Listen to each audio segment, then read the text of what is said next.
بسم الله الرحمن الرحيم. الحمد لله الصلاة والسلام على رسول الله صلى الله عليه وسلم.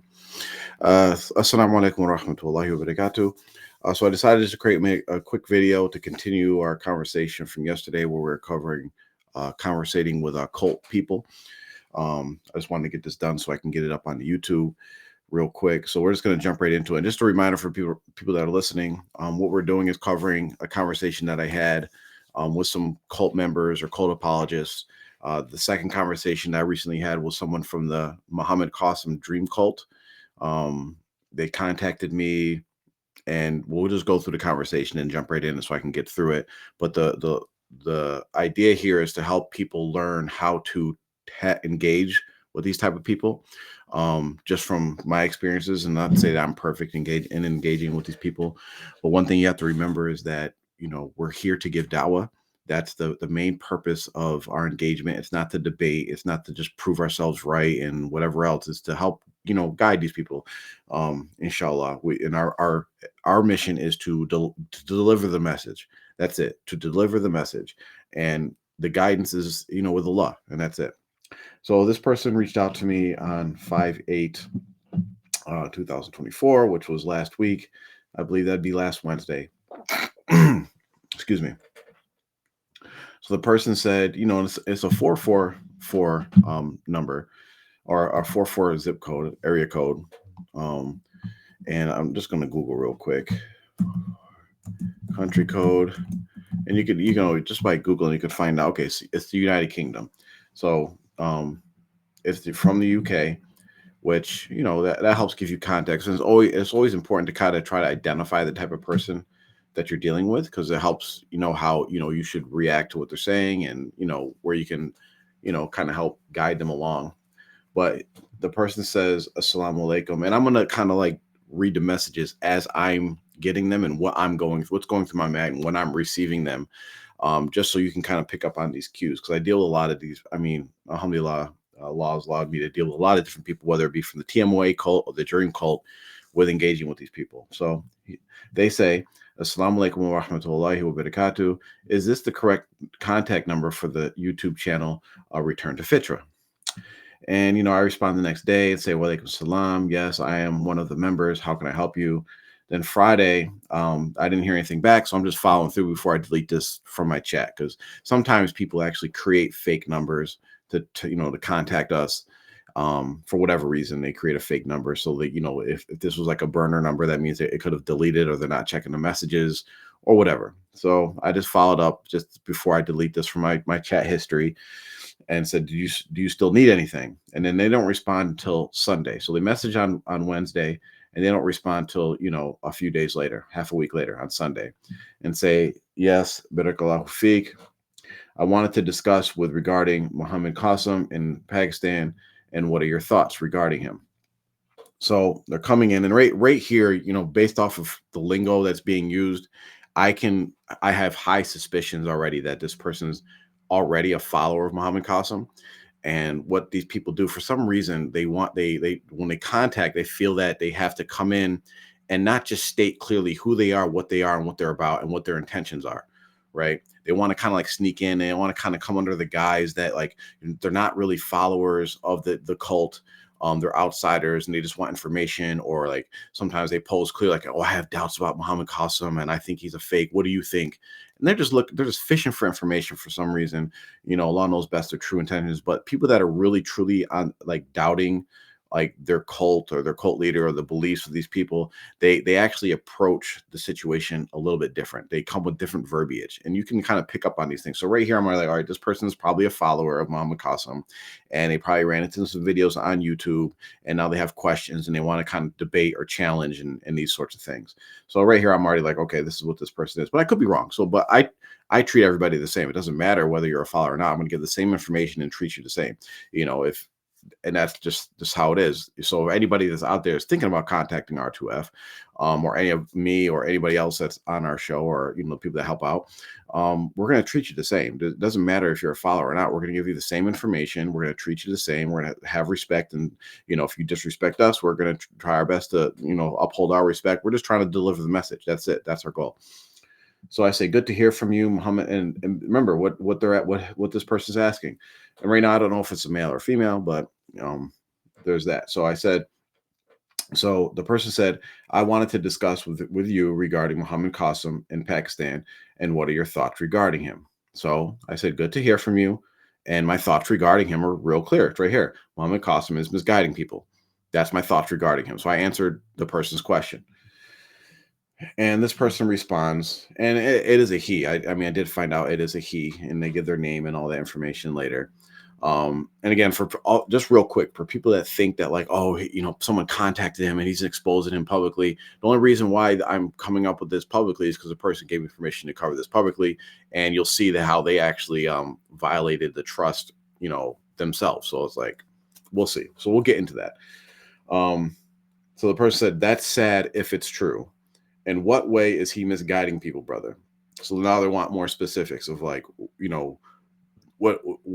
what's the specific ways that he's misguiding people, and or again, this ambiguous language, like that's sad if it's true. So then I say, in essence, his claims are the equivalent of the claims of a prophet, and we've talked about this on our show, because he claims real quick, he claims that he's having dreams or getting messages from Allah. He's getting messages from Allah that, one, these are not these messages he's getting from Allah are not part of the Quran and Sunnah.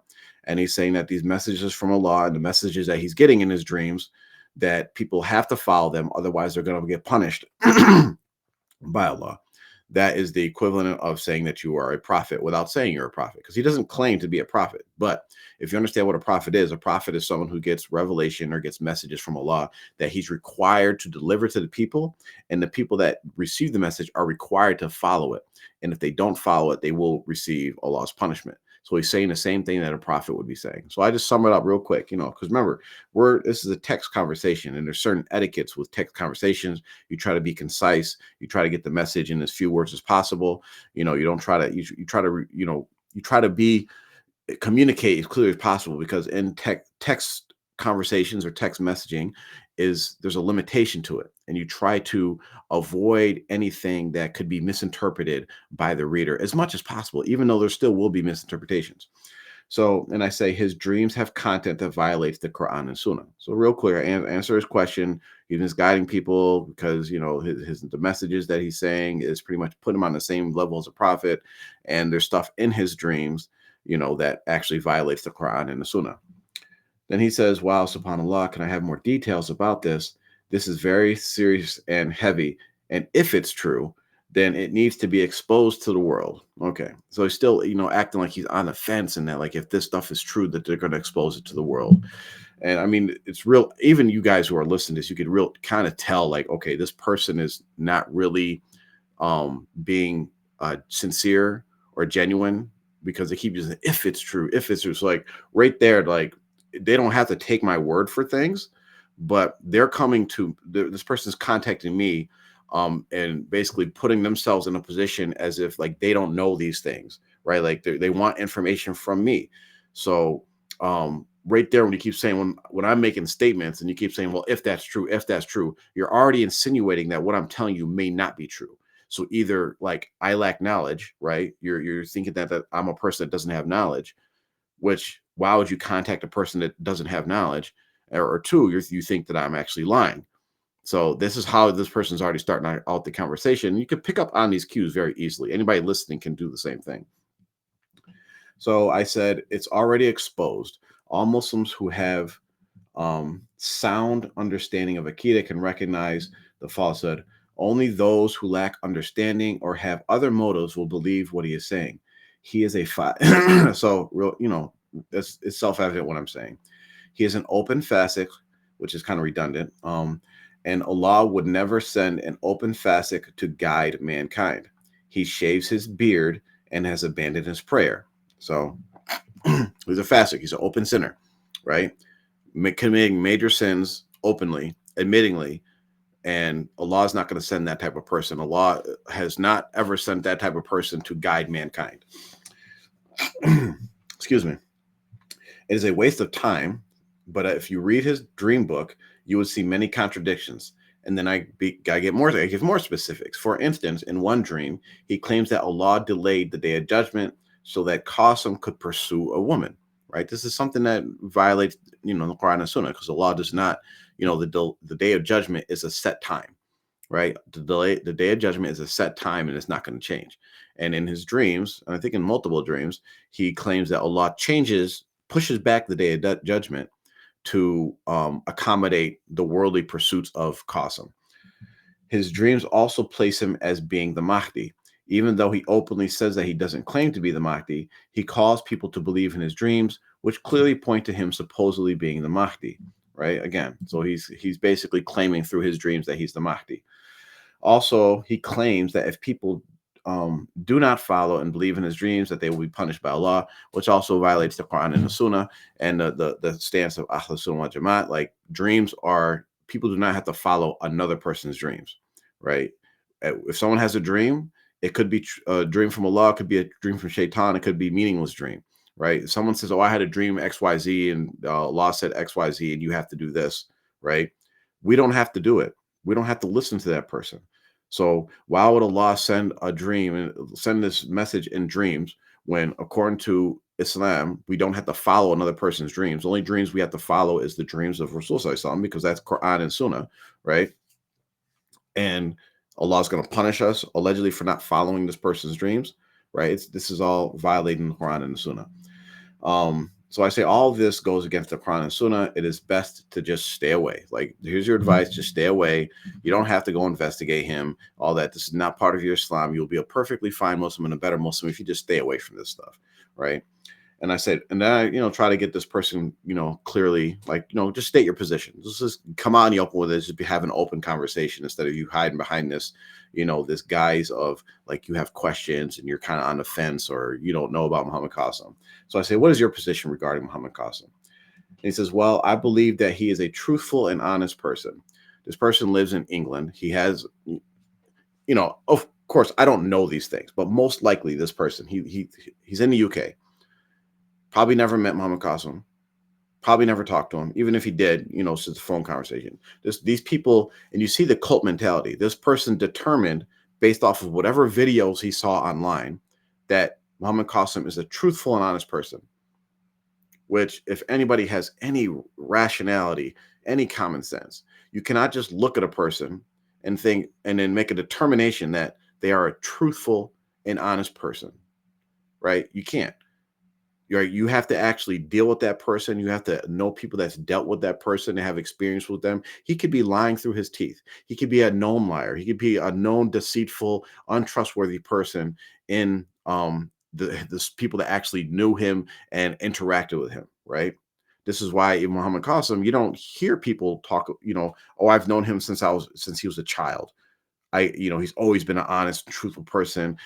You don't hear of any of it. You don't hear any of his family members coming forward speaking on his behalf, any of his friends, any of his teachers, or anything coming forward and saying this Muhammad Qasim is a truthfulness and this and that. You don't hear that, but these people just make this cult rhetoric because this is one of their taglines, that they say that he's a truthful and honest person.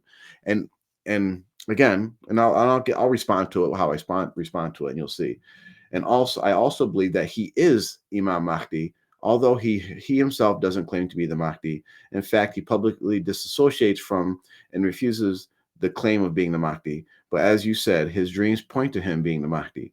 And if he is the truthful and honest, then that would mean he is the Mahdi.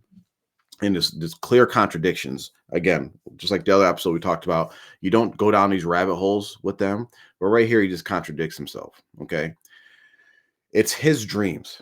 So these aren't dreams of somebody else. These are his dreams. So whatever claims are being made in his dreams, and he's going and telling people his dreams, and he's saying, you have to follow and believe in my dreams.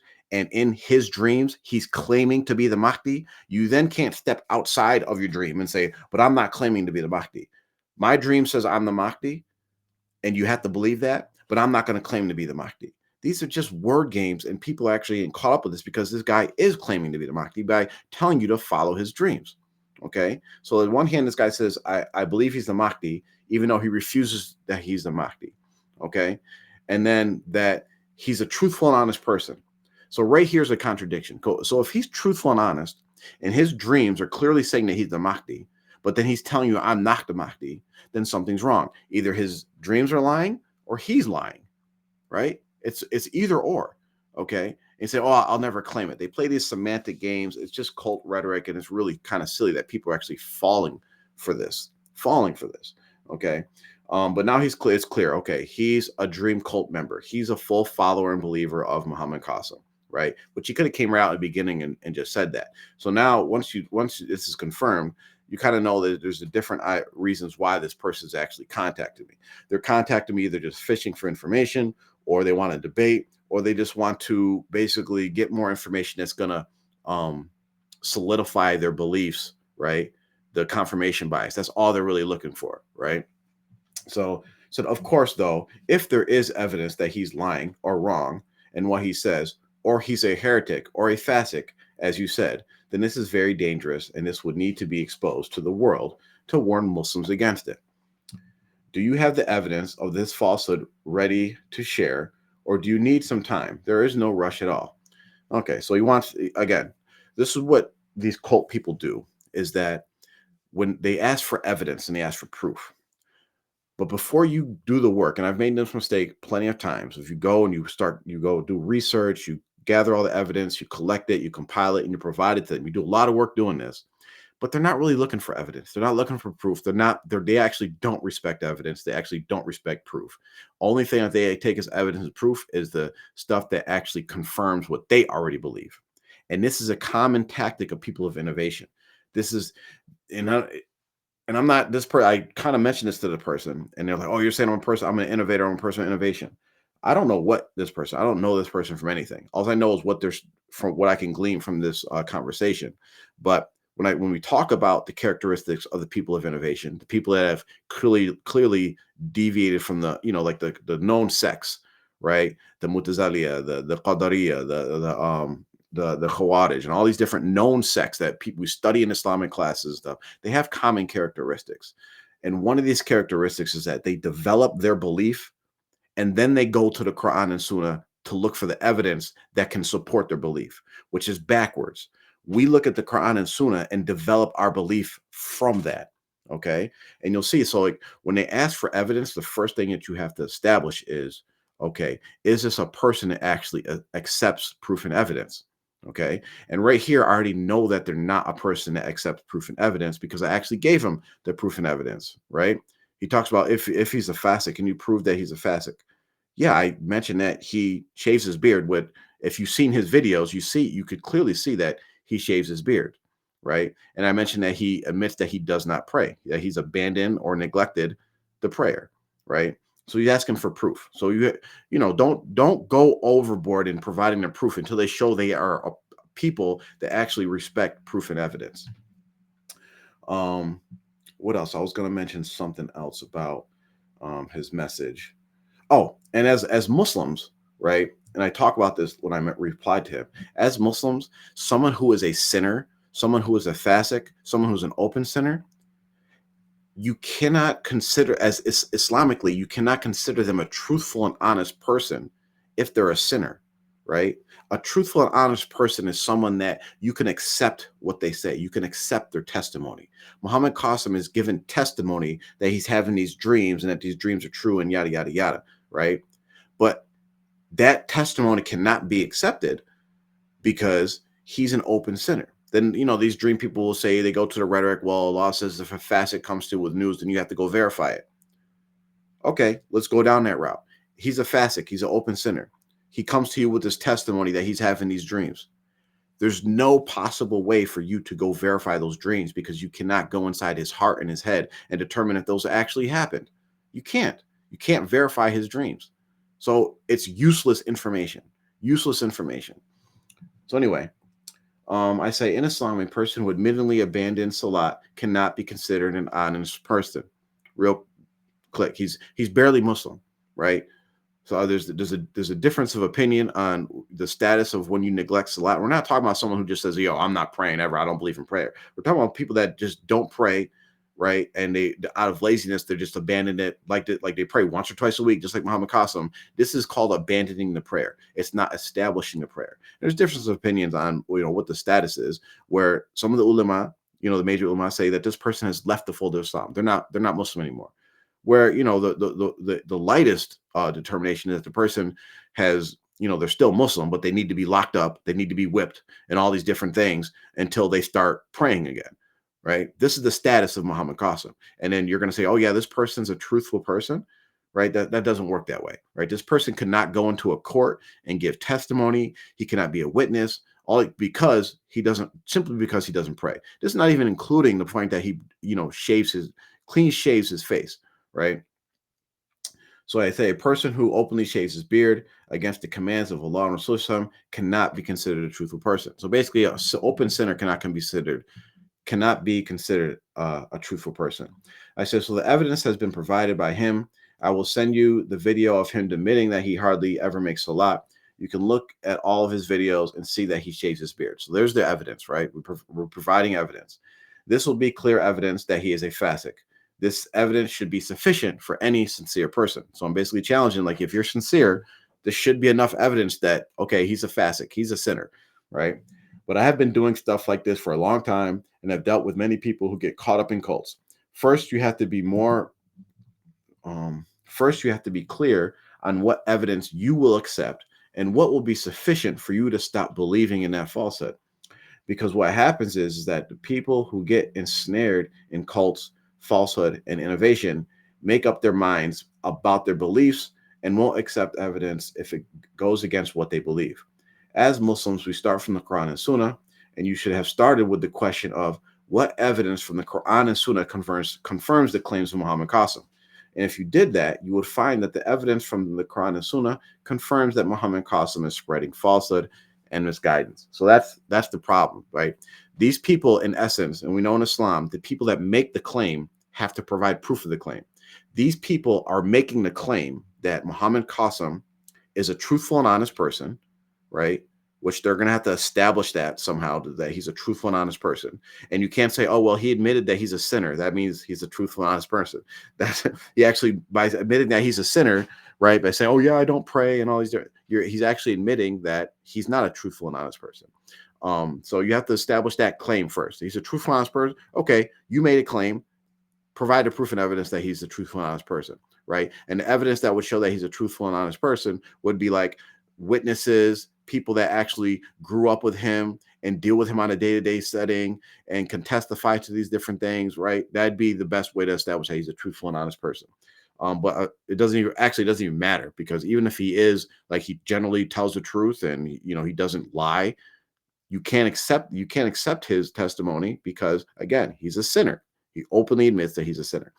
And then they make the claim that, he's the Mahdi, right? And his dreams come from Allah and all these different, they make all these claims, but then when you say that's not true, remember, they made the initial claim.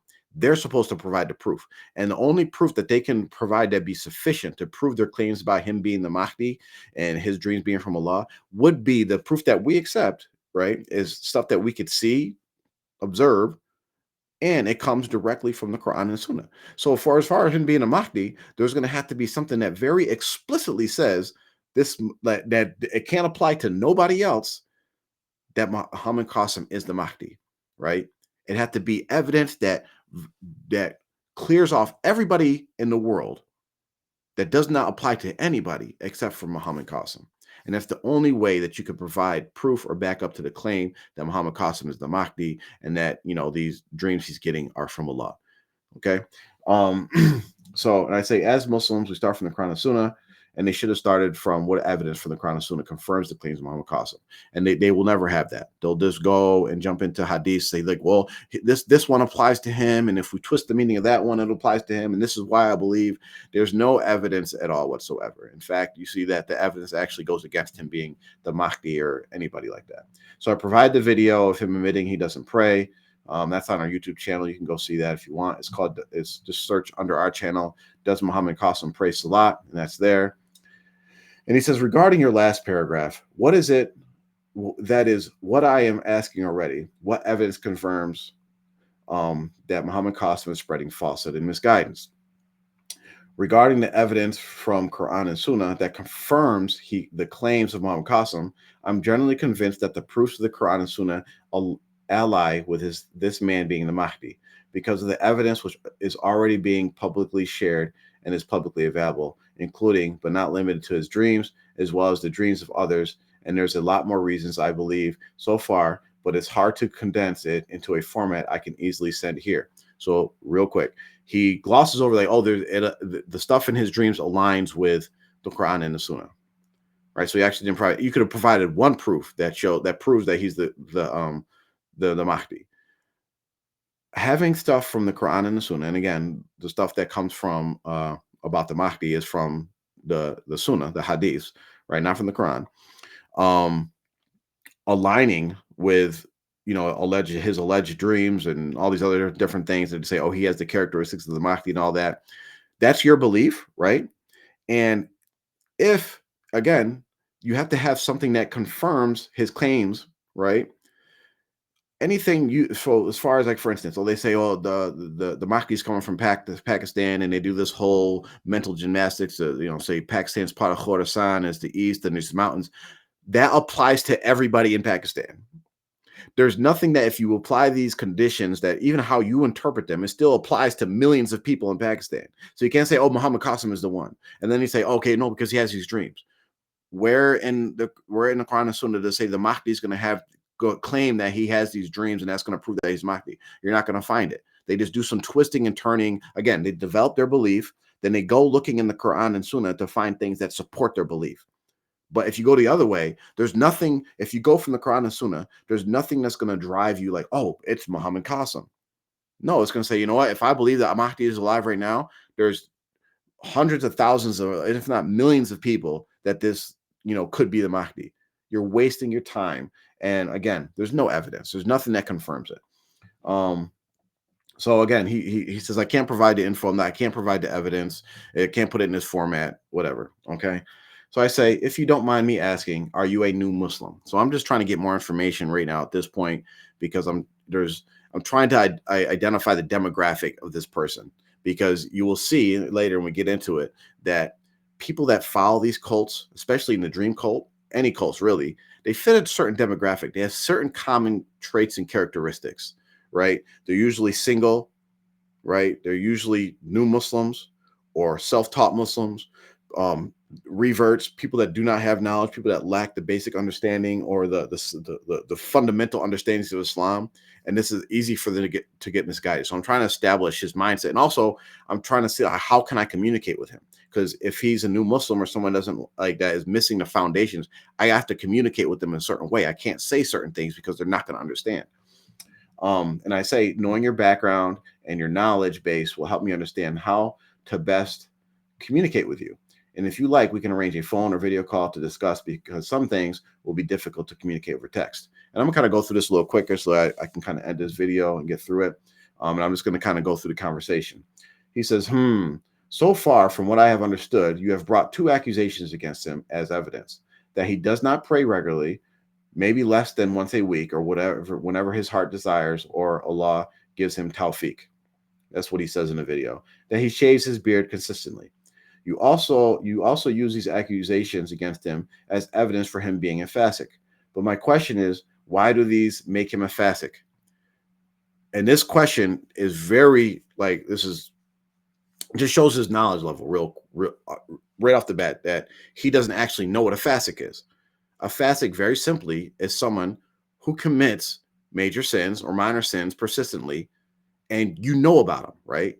For anybody to determine if someone else is a fasik, they have to commit the sins so that we know we know they're committing the sins, right? That's why a quick, very easy summary of what a fasik is: it's someone who is an open sinner, right? An open, persistent sinner, right?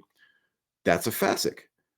If someone's committing sins in private and they're major and minor sins and nobody knows about them, they're also a fasik, but we can't call them a fasik because we don't know about their sins, right? They could be going to the masjid, making salah and all these different things. But when they go home, they're doing all types of different things behind closed doors. Allah knows they're a fasik, but we don't know they're a fasik because we only can judge on their apparent actions.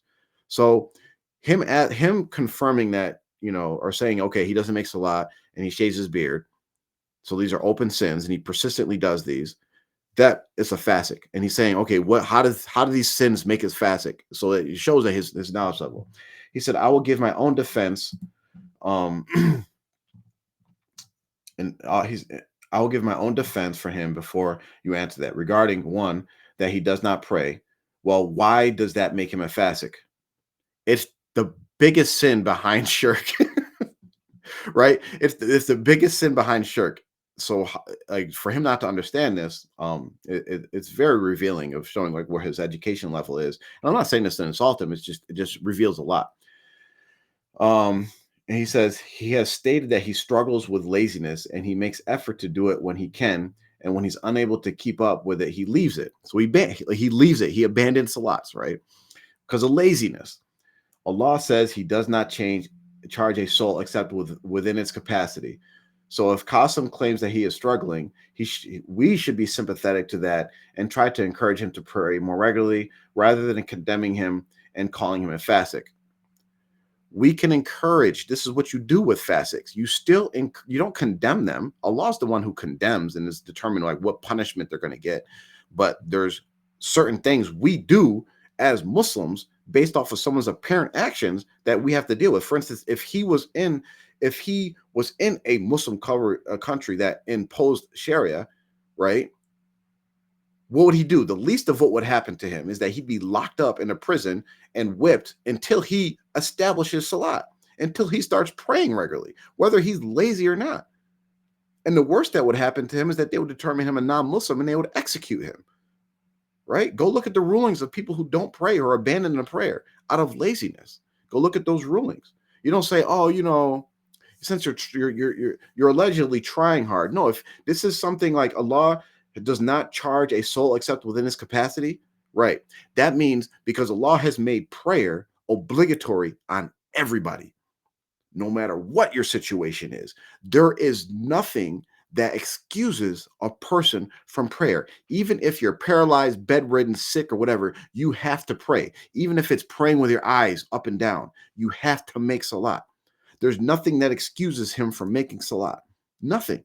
Right? So with that, Allah does not charge his soul except for what his capacity is. Allah has determined that every human being has the capacity to pray in some shape or form. So yeah, we're sympathetic to him. Like, yeah, this guy is really misguided and he's really lazy and almost basically a non-Muslim. Allah knows best. And yeah, we should encourage him to pray. That does not, just because we should be encouraging him to pray, does not discount him from being a fasik. If someone's a fasik, yeah, we say, yo, stop being a fasik. Stop sinning. Again, so, and then he says, since besides this and the beard issue, there doesn't seem to be any other evidence of him being a fasik or a liar in any way. He seems to speak sincerely about himself. I don't see why him struggling to pray means he is a fasik. I could understand if he was deliberately opposing the prayer due to hatred or for it or something that if he's struggling, then that's different. Okay, let's establish this. He's saying he's struggling to pray. And you're saying if he's saying, oh, I hate prayer. Well, through his actions, he's showing that prayer is not a big concern to him, because you don't hear him saying, I'm struggling to eat. I don't feel like eating. So I'm wasting away. He eats, right? He eats. He goes out. He has enough energy to write down his dreams and share them with the world and make videos and all these different things. Salat literally takes a few minutes, 5 times a day. A few minutes, several minutes, 5 times a day. Which means you could use whatever words you want. He hates praying. He does not like praying. He does not have the motivation, the energy, or whatever you want to call it, to make salat. So it doesn't matter whether he likes it, doesn't like it, or whatever. The fact is that he doesn't do a command of Allah. When you commit a sin, it doesn't matter what your intentions are, right? You still committed the sin, okay? His intentions are with Allah. We don't know what's in his heart. He could just be saying to you, like, yeah, I'm lazy, whatever. Well, really, he's like, I'm not lazy. I just don't feel like praying. I don't want to. I'd rather do something else. I'd rather talk about my dreams. I'd rather make a video. I'd rather, tell these stories and write them down in my dream. He could do all that, but he can't pray. Okay. So we know that Allah knows the hearts best, and we judge by what's outward and apparent. Yes, this is obvious stuff. I'm glad he's seeing this. By the outward appearances, he seems sincere and honest. So I didn't get why I'm not praying, why him not praying regularly makes him automatically a fasik. Again, definition of a fasik. We can get into that later. We're not going to talk about what's in his heart. You talking about him being sincere and honest and someone you don't know, you're looking into his heart. You don't know what's in his heart. You don't know if he's sincere or honest, right? But you do know he doesn't pray. A major sin, the biggest sin after shirk, right? The biggest sin after shirk, he commits that. You know that. And for me, someone who commits the biggest sin behind shirk, I'm not going to follow that person. I'm not going to believe in what that person says. Like, man, you're not even truthful with Allah. You're not even sincere with Allah. You're not honest with Allah because you can't even do the one thing that separates us from everybody else, that separates from kafir and shirk, prayer. Okay. And he says, regarding two, and this is where you could tell, okay, he wants to debate because he's typing these long messages. Regarding two, his beard. I saw in a video that he stated he shaves his beard for reasons which he said he doesn't like to elaborate about and feels uncomfortable sharing. He then said that Allah has never given him the command in dream to keep a beard, but instead focused on removing shirk. So Allah does not have to give us commands in our dreams for us to follow him. Allah has commanded him in the Quran and Hadith. Allah commanded us in the Quran to follow the commands of Rasul Sallallahu. And Rasul Sallallahu commanded the Muslims to keep a beard and not shave him. He's already gotten the command.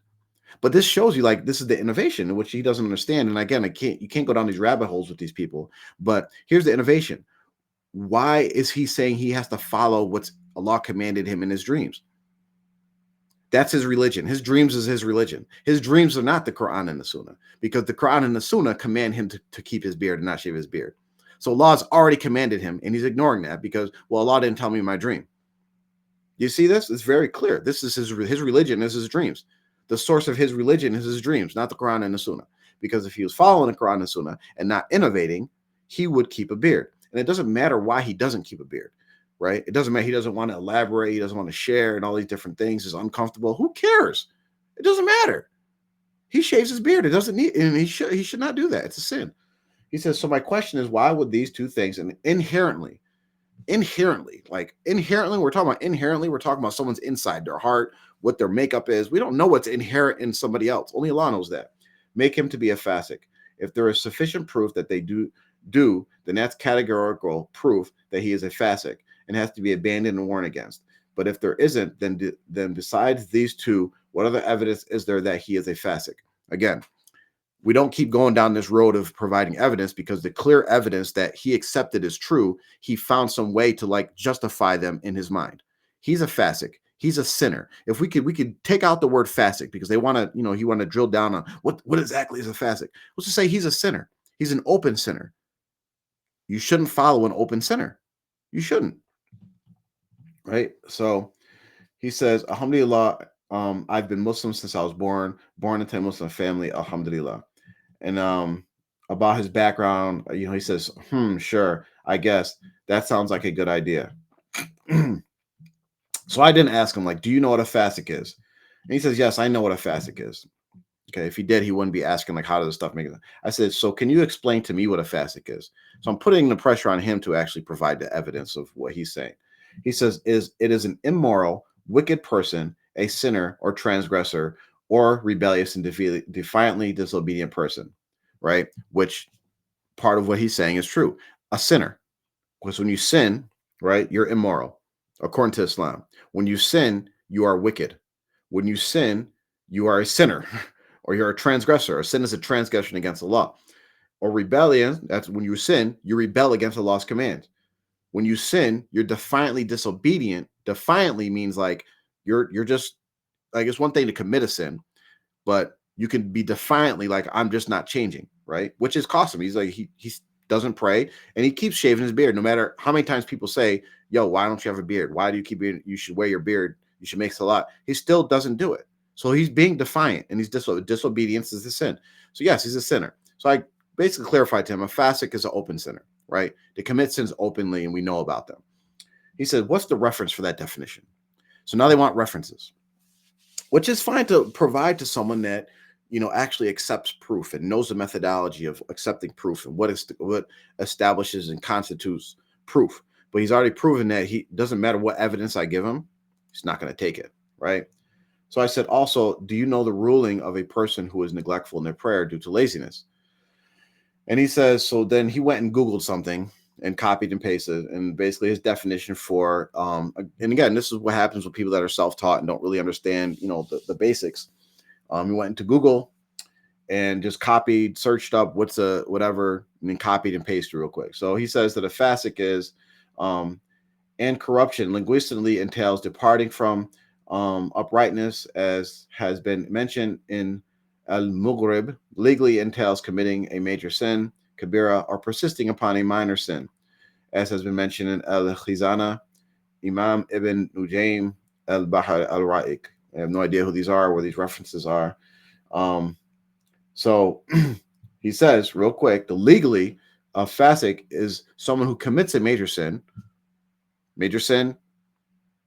not making salat, and shaving the beard, or persisting upon a minor sin, right? So even if it's a minor sin and you keep doing it and doing it, you're a fasik.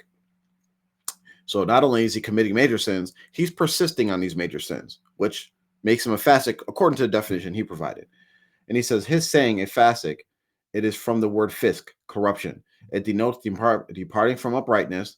Perhaps it refers to the one who commits a major sin, kabira, like the one who drinks wine, right? Drinking wine is less of a sin than abandoning the prayer. The adulterer, the consumer of risk, or riba, and the like of it, as mentioned. And so it copied and pasted this. And real quick, his definition is fine that he copied and pasted from Google, right? It's confirming exactly what I said. I said, also, I would like you to provide one evidence from the Quran and Sunnah that you believe confirms the claims of Muhammad Qasim that one, he is the Mahdi, two, Muslims must follow and believe his dreams or Allah will be punished them, or anything else you believe about him. So like, no, you made the claim, provide your evidence, right? And he says, not exactly what I wrote, but similar to it, but this is more accurate. So he gives a more accurate definition. And I said, copying and pasting from the internet will not suffice. If that is your standard for referencing, then anyone could do that. I can go just Google something and provide references, and anybody could do that. But I will stick with your understanding of what a fasik is. So it's like, okay, let's use your definition of fasik. Do you agree? And this is where you have to put these people in a certain box so that they can stand on something. Otherwise, they just keep jumping all over the place. And I say, do you agree that if Muhammad Qasim is a fasik, according to your understanding, what a fasik is, that you should not believe in him nor follow him? So let's hold him to something. Let's hold him down to something. And he says, that was a linguistic definition of the word, though. No, it wasn't a linguistic definition, because it said legally. When it's talking about legally, it's talking about Sharia, right? Legally, this is what, according to Islam, this is what a fasik is. Because linguistically, fisk can mean a lot of different things, like corruption and all these different things. A fasik legally is what he already provided, right? Someone who commits major sins or persists on minor sins. Remember that definition. He says that was a linguistic definition of the word, though, and that was what I meant by reference, because the reference you mentioned for fasik, I haven't seen it before. Which, I mean, pretty much he just provided a reference for my definition, okay? As for in jurisprudence, which is legal, which he provided, disobedience isn't inherently corruption. Otherwise, everyone who does things like shaving, for example, is a fasik. Yeah. And a lot of people do shave. As for praying, I already mentioned the excuse for him that he struggles. Okay, so again, he's like, oh, everybody commits this sin, so that means they're not fasiks. Where do you get that from? Just because everybody commits a sin, right? Don't say, oh, it lessens the sin because everybody's doing it. Everybody's doing it, so it's not that big of a deal, right? Everybody's committing this open sins, right? So they're not fasiks because everybody's doing it. Doesn't work that way. As far as praying, I already mentioned that his excuse for him that he struggles doesn't. Yeah, we know he struggles. Who cares? Doesn't matter. That he has to pray. He has to pray, and until he prays, he's committing a major sin when he misses the prayers. When he says, I feel like taking a nap, I'm lazy, I'm not going to pray.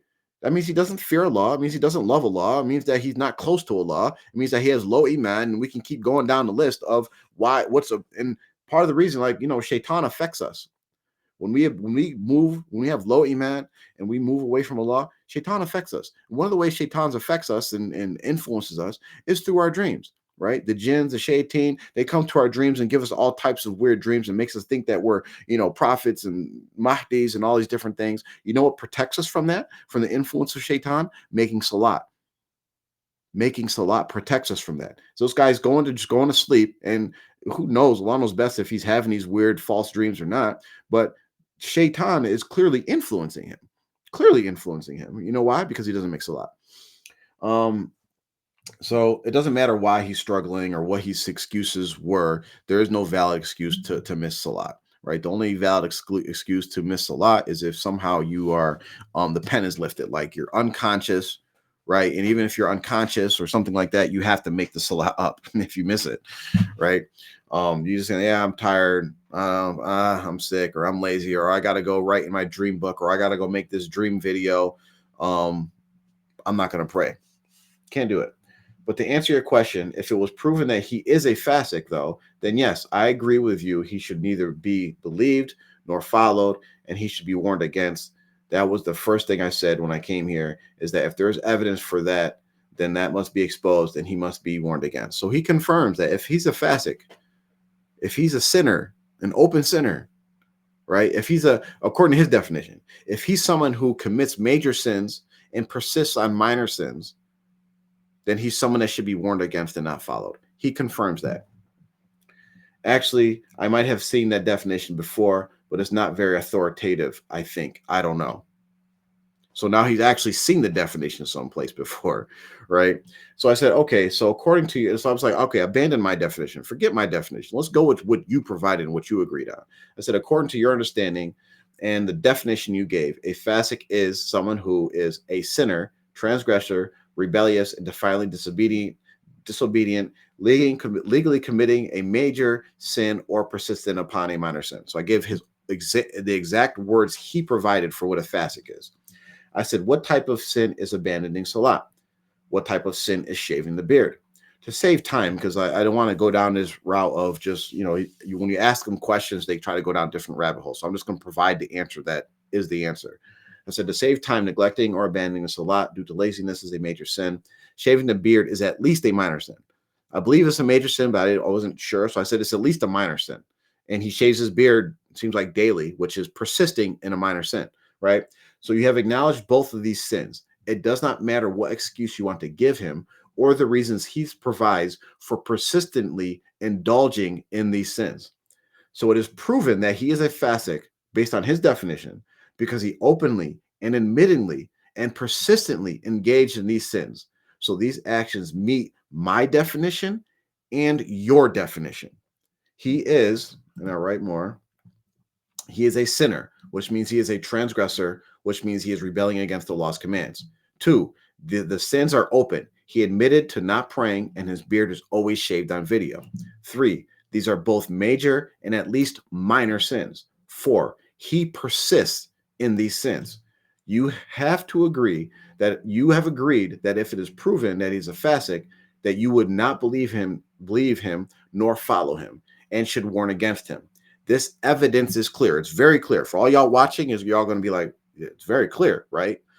Evidence is clear. And if you can't accept that, then something is wrong, right? Something's wrong. You're not connecting the dots. You're disassociating yourself from rational thought, right? Also, for your information, there's a difference of opinion regarding those who neglect their prayer. The difference is that some scholars say that they have left the fold of Islam, which means they're not Muslims, they're kufr, right? While some say it is a major sin. And it's a major sin. They should be locked up in prison, whipped, beat, and all these different taught and all these different things until they start praying again. Okay. So the best case scenario, Muhammad Qasim is someone who openly admittingly persists in a major sin. And then I give him a hadith. Remember, Rasulullah said, verily between a man and idolatry, between shirk and disbelief, kufr, is neglecting the prayer. So Muhammad Qasim is in between shirk and kufr because he neglects the prayer, right? He neglects the prayer. So his position is between shirk and kufr.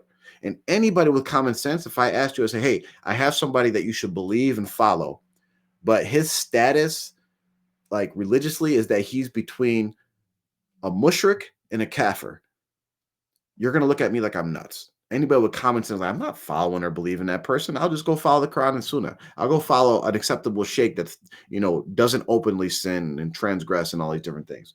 So I say good sense should tell someone to not follow or believe someone who is between shirk and kufr.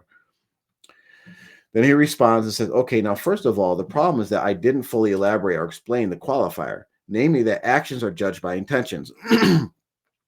So my point was that fisk is not automatically proven by the misdeeds one may commit, but fisk, strictly speaking, depends on the intentions behind those actions. Here's the problem. This is why when you learn Islam, you have to learn the fundamentals first, right? You have to learn the fundamentals first. Actions are judged by intentions. Who's the one that's judging them? Allah. Allah is judging a person's actions by intentions, right? Whether our deeds are accepted or how Allah punishes them and these sorts of things, Allah takes into account our intentions. Okay. Now, we as human beings do not know what is in people's hearts, right? So if this was true, what this person was saying, that we can't judge a person to be a fasik unless we know their intentions, then we would never be able to classify anyone as a fasik because we don't know what their intentions are. Okay. We judge, and this person said it themselves, we judge by their apparent actions, what we can see that they're doing or not doing, right? That's what we judge on. It doesn't matter what kind of excuse or what kind of reason they have for committing the sin. The bottom line is that they committed the sin, which puts them into a qualification. For instance, if a person in an Islamic country under Sharia commits adultery, there's a punishment for that. The judge does not say, well, why did you commit adultery? Was it because you could not control yourself? Like you had these sexual desires and your intentions were good and all these different things? No, you committed adultery. We have 4 witnesses and all these different things. You're going to get the punishment for adultery. Okay. So the intentions have nothing to do with being a fasik. The fundamental part of the definition of fisk, remember the definition he provided didn't say anything about intentions. And this is where, he keeps typing these long paragraphs, these long messages. That the fundamental part of the definition of fisk is supposed to be departing from righteousness. Righteousness is determined by your actions. So when you sin, you depart from righteousness. I have several reasons, evidence by which to suspect Qasim did not depart from righteousness, and I do not judge him solely on the basis of his lacking in prayer and shaving the beard, as I found excuses for him. I do not think his lacking in prayer and keeping a beard violates him being an honest and trustworthy person either, as I do not think these two issues enter into that matter. So here's what you have to ask yourself about consider someone's trustworthy, right? Would you if you had something that was like, say, for instance, maybe that you valued a lot, like whether it was wealth, whether it was taking care of a family member or all these different things, and you're just a human being, okay? Would you give that thing, put and trust that important object or important person into the custody of someone who does not even uphold the trust that they're supposed to uphold with Allah? No, I would not do that, right? If this person can't uphold the trust between them and Allah, that means it's going to be easy for them to violate the trust between me and them. So you cannot say this person's trustworthy when they're not even trustworthy to Allah. This is common sense stuff. So overall, I believe his intentions are sincere and righteous. And in the prayer, he's not righteous. His intentions can't be righteous. We can have righteous intentions, but again, actions are based off intentions. So your actions, we can get a gleam into a person's intentions by their actions. So we know that this person is committing sins, right? Open sins, major sins. Most likely does not have righteous intentions because his intentions are playing out in his actions. He doesn't pray. You can't consider someone who doesn't pray righteous. Nobody in the history of Islam would say, oh, yeah, he's a righteous person. He never prayed. He violated the commands of Allah, but he's a righteous person. Nobody says that. Nobody in Islam ever said that. If you could find someone that could point to someone who's an open sinner, and some of the scholars, the Sahaba, Rasul point to that person, oh, yeah, he's righteous, but he's an open sinner. Show me that evidence, and you won't be able to find it. He struggles due to laziness, and about the beard is more sensitive. How do you know it's more sensitive? He never disclosed what the reason why he doesn't shave his beard, right? He obviously can grow one, right? You see the 5 o'clock shadow. There's no reason for him to, to not keep his beard. But I believe him when he said doesn't like to share the reason for it. So, like, look at this is how the cult mentality works. All these assumptions that he's making to just support the belief that he already has. He's basically saying, I want to believe in Muhammad Qasim, and I'm going to find and accept any type of excuse that will allow me to keep on following him. And I make that excuse for him. Okay. Only one I can make an excuse for him is Allah. Sure, keeping a beard and praying salah are signs by which we can recognize a trustworthy and truthful person, but I do not believe that they are a fundamental aspect of it. And if you think otherwise, I would like to know why. This should be for anybody that has common sense, right? And I know I'm not trying to insult this person, but when you're not caught up in this cult mentality, these questions like are obvious, right? Also, shaving the beard is not a minor sin. It is a major sin. So he confirms like shaving the beard is a major sin. Keeping the beard is fard by consensus of all the early scholars of Islam. Also, regarding difference of opinion about abandoning prayer, that I'm following the majority opinion that it does not constitute kufr. But even for argument's sake, Qasim has at times said he prays 2 times a week. And if he prays at all, then the Prophet ﷺ said that nobody makes wudu and prays but a believer. Okay, so he provides some, evidence of what he believes it is. Okay, that's fine. But just because he prays 2 times a week does not mean he does not fall into the classification of abandoning or neglecting the prayer. So, like I said, best case scenario, he's a major sinner. He's committing the biggest sin in Islam, except for shirk, the biggest sin. Okay. Also, are you aware of hadith which says that the Mahdi will be rectified in a single night? So this is what these dream cult people do is they want to start talking about the Mahdi, where it's like, and they want to start talking about the Mahdi, they want to start talking about his dreams, but you haven't even passed the test yet of getting back past common sense of you are putting your religious affairs on the backs of someone who openly commits major sins. To me, that is not a rational thing to do. If we put that in like context, that's like saying, I'm going to give all my money, my life savings to someone who I know steals money. But they give an excuse and they're like, whenever they steal money, it's because they need something and they can't control themselves and they're too lazy to go to work themselves. And you're like, oh, I'll accept that excuse. Here, take my money. We're talking about your religion. You're talking about your deen. We're talking about your hereafter, and you're entrusting that to someone who is, if he dies upon this, like if he died tomorrow upon this, Allah is going to question him and punish him or deal with him for committing these major sins. And you're putting your faith on that. That doesn't make any sense. And again, he tried to jump into this. He wants to start talking about the Mahdi stuff and all that. And where he was going to that is he's basically saying he's trying to provide evidence that they believe the Mahdi will be a sinner, someone who commits major sins, a fasik, and then Allah in one night he's just going to rectify him. We do know about the hadith of Allah rectifying the Mahdi in one night. And again, if this person that accepts evidence, that accepts what the scholars say about that, you have to go back to what what the interpretation of that hadith is, and not come up with our own interpretation. As far as I know, as far as the information I received regarding this hadith, it doesn't say that the Mahdi is going to be a fasik or of someone who commits major sins and he's going to be rectified in one night. There's different interpretations. Real quick, one interpretation is that he's just going to be a regular person that commits regular sins like we all commit sins, right? Not going to and then Allah is going to rectify him and give him knowledge and make him pious in that one night. Another explanation of that is that Allah is going to give him certain knowledge, and then there's a mixture between those, right? But there's nothing that explicitly says that the Mahdi is going to be someone who commits major sins, and then on one night he's going to stop, and Allah is going to make him pious in one night, right? So, but this is diverting because they want to get into Mahdi talk, but we don't even have to talk about the Mahdi to disprove Muhammad Qasim. And I say, yes, I'm aware of the hadith and the meaning, but it's irrelevant to our conversation. It's absolutely irrelevant.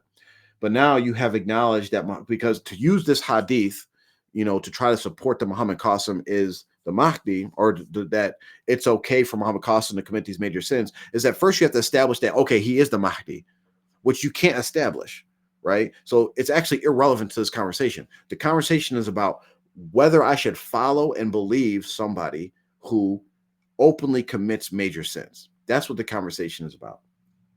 So I say, but now you have acknowledged that Muhammad Qasim openly, admittingly, and I'm running out of time, so I'm just going to read through these and you guys can see. Openly, admittingly, and persistently engages in two major sins, meeting your definition of a fasik. Then you try to back out of that definition by bringing in intentions, something that only Allah knows. But we do not need to know someone's intentions to determine if they are a fasik.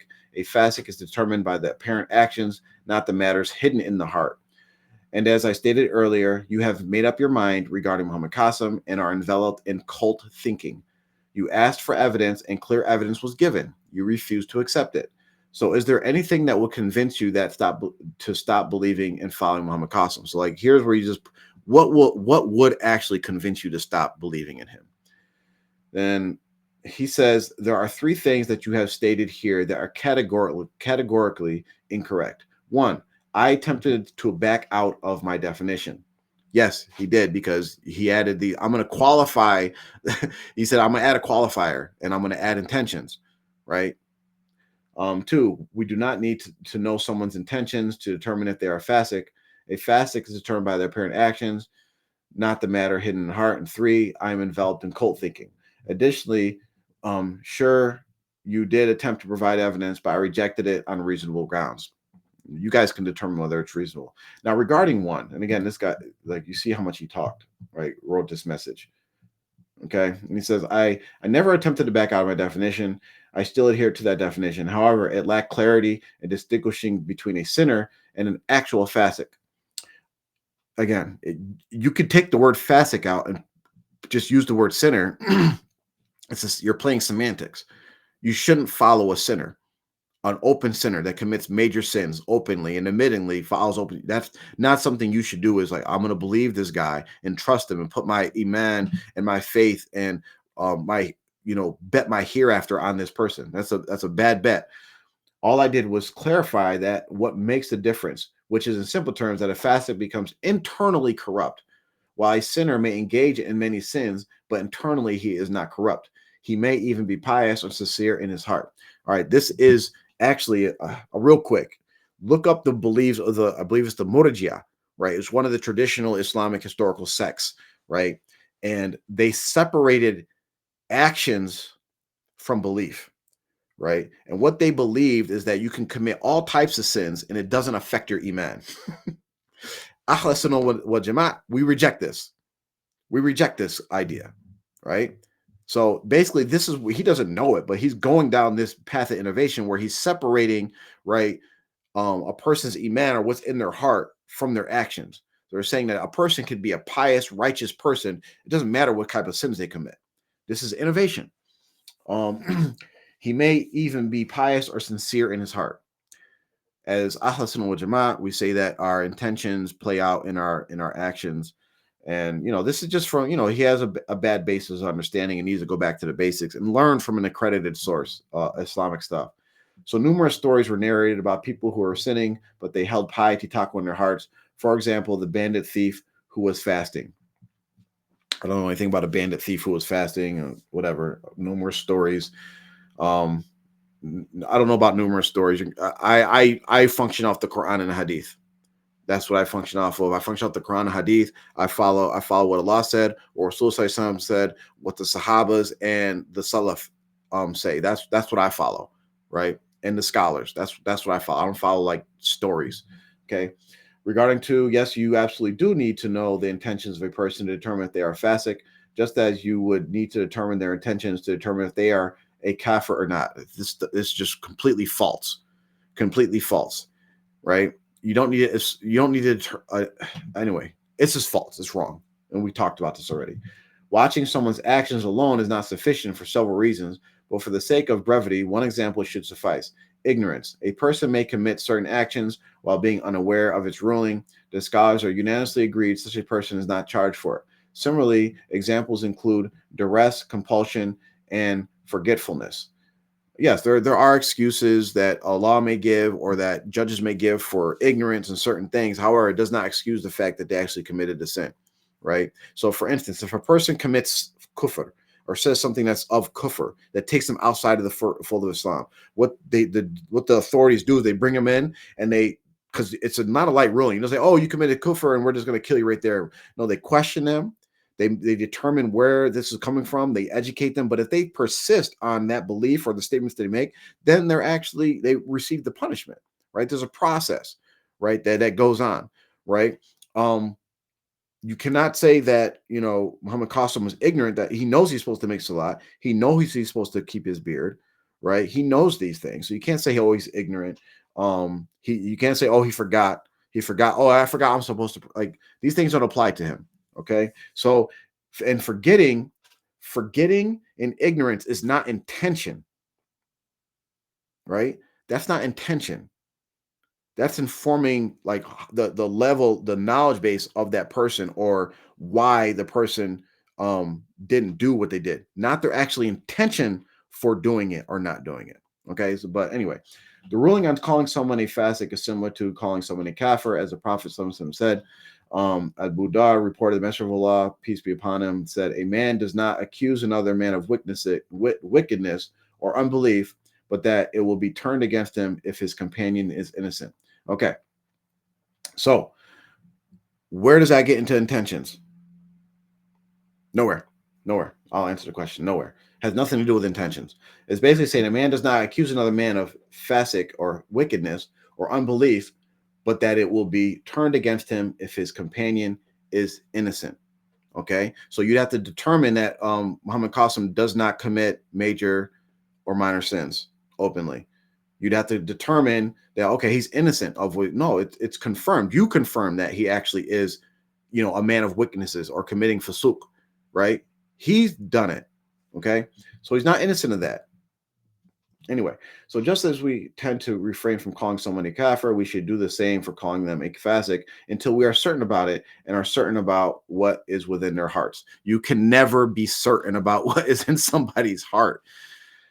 Oh yeah, Allah. And I have lots of reasons to assume positively and not assume negatively about Qasim and make excuses for him as per the Sunnah, and not to assume that he has fisk in his heart, since there is much evidence to support his truthfulness and trustworthiness. And before you challenge me on this, I will issue the challenge provisionally, which is to prove one lie he stated anywhere, and that is anywhere. It doesn't have to be about the dreams. It can be about anything. 3, what evidence did you collect that I am enveloped in cultish mindset? I would be very interested to review that evidence. As far as I know, I am very free thinking and open minded person, and I already have to ask for evidence to prove that Qasim is a fasik or any of the other claims that you have about him. I have no reason to see within myself a cultish or closed minded person, no matter what the people say. When you're cultist mindset, you're not going to see it within yourself. As for your final paragraph, is there anything that would convince you to stop believing and following Muhammad Qasim? Then yes, I already stated my conditions for that and made them clear. Just show the evidence of the falsehood and prove them to be in the wrong, and I'll be the first to renounce my belief and following in him and give warnings against him and people. So we already know the statement is false because we already proved that he meets the definition of his definition of fasik, and he tried to add in intentions, which intent, you're never going to know a person's intentions. And I say the evidence and proof has already been provided. I advise you to seek Islamic education from a qualified, reputable source upon the correct Aqidah, Ahl Sunnah wal Jama'ah.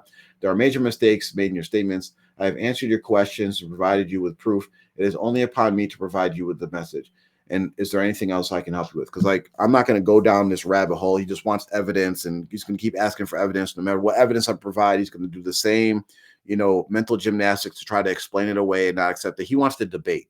That's what he wants to do. We're not here to debate. We're here to provide the message. And he was given sufficient proof and evidence. And you were subsequently informed that the evidence and proof was rejected in favor of stronger evidence. Not praying and not keeping a beard is outweighed by a track record of truthfulness, trustworthiness, and of dreams provably coming true. Evidence that the source for these claims are all provisionally from Allah Rabbul Alameen, and not the inventions of men or jinn.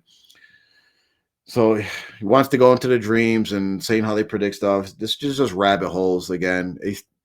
I provided evidence, you rejected it. Okay, end the conversation. You're going to reject any evidence I provide, right? As for your evidence, jazakallah khairan. And like, look how much he's writing. Look how long this is. As for your evidence, jazakallah khairan, I am looking into sourcing an Islamic education for myself upon the correct understanding. But in the meantime, I speak and act according to what I know and what I have studied myself. And if anyone makes the claim that I am wrong about something, they should prove that I am wrong about it and not merely just say it. Allah states in the Quran, bring forth your proof if you are truthful. Failure to support your claims with sufficient evidence or proof will result in their dismissal, and that is not something limited to this world. It is something that Allah Rabbil Alameen will apply on the day of judgment with his slaves. People who did not have evidence for a statement they made will have it dismissed, potentially even if it turned out to be true. So remember, I used his evidence. I used the definition that he provided and shown that Muhammad Qasim is a fasiq. And once I did that, then he said, well, no, that definition is not totally correct. You have to consider their intentions. And if you don't know as a Muslim that we don't know a person's intentions, and you can't go and look up the hadiths where like Rasul says, I wasn't sent here to look into people's hearts, right? I don't know he doesn't know their intentions. We don't know people. Only Allah knows a person's true intentions. Okay. So he says, failure to support claims. He says, you claim to have answered my questions and provided me with proof, but as far as I am concerned, I was unsatisfied with the provided evidence, and I disputed it and ultimately was arguing to you that it should be rejected in favor of the stronger evidence. He didn't provide stronger evidence. He just provided another definition and added more layers to the definition so that he could, accept that Muhammad Qasim is a sinner and that he's going to follow him. However, in my understanding, and you may disagree and claim I am wrong, and only Allah knows best the reality of this matter, in my humble opinion, the real reason you think that not praying and not keeping a beard makes one a fasiq is because you and your group are imitators of the scholars. I'm not a scholar, not an imitator of a scholar, never claimed to be, and you have read books of fiqh, and in them you have found verdicts stating these rulings. So we read in the books of fiqh, right? So we allegedly read it in these books of fiqh, the rulings on people who don't pray and shave their beard, right? And we're just using the rulings in the fiqh books, and that's somehow against me, right? And you profess them and propagate them as doctrine without having understood the reasoning behind these rulings and the objectives of the Sharia in general. So you are willing to do taqleed over what you read in books of fiqh, over what is clearly apparent about Qasim being apparently truthful and trustworthy, which with respect to his character outweighs more than simply praying and keeping a beard. Wow. So apparently he's telling the truth. Apparently he's a trustworthy person. To me, and I believe most people that have common sense and that are rational thinkers, right?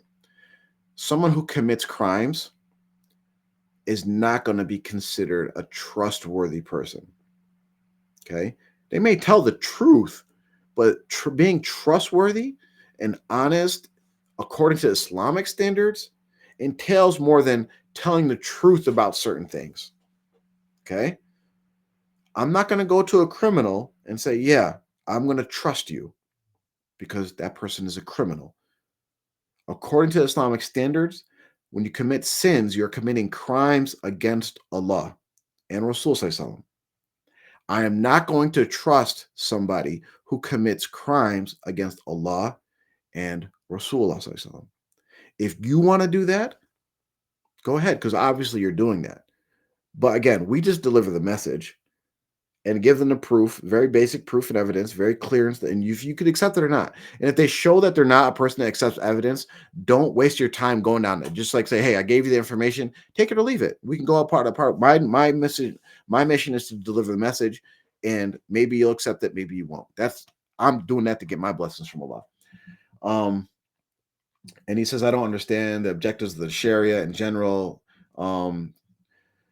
Do taqleed. Okay, what is it? Qasim being apparently truthful and trustworthy, which, with respect to his character, outweighs more than simply praying and keeping a beard. Anyway, many men who kept beards and prayed were known for their fusuq and hypocrisy. How? When you didn't know their intentions. Meanwhile, you have a clearly transparent, open brother, who claims open that he is humble, and he claims that you can't claim to be humble, claims that he is humble and meek, and doesn't make any big claims for himself, except for the big claim that he talks to Allah and Rasul in his dreams, and that he has a message for all of mankind that mankind must follow, otherwise they'll be punished, and that he's the Mahdi. That's his message, right? But he doesn't make any big claims, and claims only to be honest and trustworthy, and argues that if he wanted to deceive people, then he could keep a beard, and is open and honest with everyone about not being a religious person, and even being weak in religion, and admitting his flaws, even though there is clear evidence he feels guilty and ashamed about that and embarrassed, and he is clearly being put to trial over it because people mock him for it and call him Mr. Bean, and yet he has the most gentle and respectful conduct, very similar to that of Rasul. He doesn't do not insult my prophet Rasul by saying that he has the character of the character is similar. That's an insult to Rasul. It's an insult to Rasul. It's an insult to Allah. It's an insult to Islam in general and all Muslims of all time to say that this person who openly commits major sins, abandons the prayer, shaves his beard, has the character of Rasul. That's an insult. It's an insult. You should be ashamed for saying that statement. You should retract that statement publicly. You should retract that statement. And somehow you have made these conjectures that he is somehow some kind of liar and a cult master, even though he started sharing these dreams in 2014. I digged up some of his old material, and he had nobody believing in him except a few people. He used to share them on internet forums and emails, and he would get a lot of rejection and humiliation. Somehow a 40-plus-year-old man comes out of nowhere and just decides he's going to, in his middle age, start running a cult by emailing people and telling people on internet forums to stop committing shirk. And I'm the Mahdi, and you have to follow me, and you have to believe my dreams, and you have to help me spread these dreams, although otherwise the law is going to punish you. Let's just not say it's about abandoning shirk, even though himself is between disbelief and shirk because he abandoned the prayer. Abandoned shirk, even though I'm very close to shirk. Does that make sense to you? And Allah would allow such a person to succeed. Yeah, Allah's not going to allow him to succeed, and Allah hasn't allowed him to succeed. It's very evident. Or maybe there is no conspiracy here, and he is truly being helped by Allah, who is strengthening his platform and granting him success, as was promised, and he will continue to fulfill all the promises made to Qasim one by one. Again, this message, I had to click to read more. Wow. Okay. Yeah, Allah won't have him be successful in anything. You'll see, whether it's before me or after me or whatever. Eventually, Muhammad Qasim is going to pass away. Eventually, it's going to, hit the dreams he's claimed. There hasn't been one dream that's come true. I haven't seen one dream that's bona fide. He made a clear, specific dream about something and it's come true. Everything that they say that his dreams come true are something they twist into meetings and then they make it fit. It's really silly what they do with these true dreams. And I've asked plenty of times for these dream followers, and if this brother's watching this video, I asked plenty of times for these followers, provide me one dream that Muhammad Qasim had before something happened what specifically happened in his dream came true in real life. And they won't be able to do it. They won't be able to do it.